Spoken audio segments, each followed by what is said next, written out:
మామూలుగా కెరియర్లో ఐటీ రంగంలో అండి ఎంత గ్యాప్ తీసుకుంటే క్షమించవచ్చు, ఎంత గ్యాప్ని మించిపోతే మళ్ళీ మొదటి నుంచి you'll have to start from scratch అంటారు? అంటే గ్యాప్లు ఎవరు తీసుకోకూడదు అనివార్యంగా తీసుకుంటే.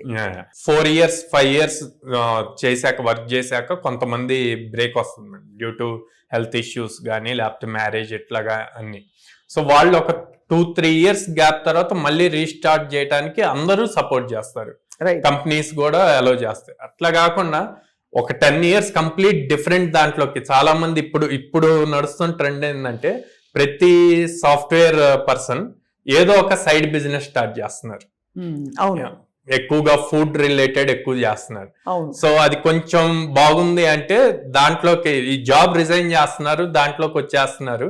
ఓ 5-6 years తర్వాత ఇది మనకి సెట్ అవ్వదు, మొత్తం లాస్ అయ్యామని చెప్పి అప్పుడు మళ్ళీ కెరీర్ రీస్టార్ట్ చేయాలనుకున్నాను. అప్పుడు మళ్ళీ రీస్టార్ట్ చేసినప్పుడు ఏంటి మార్గం వాళ్ళకి?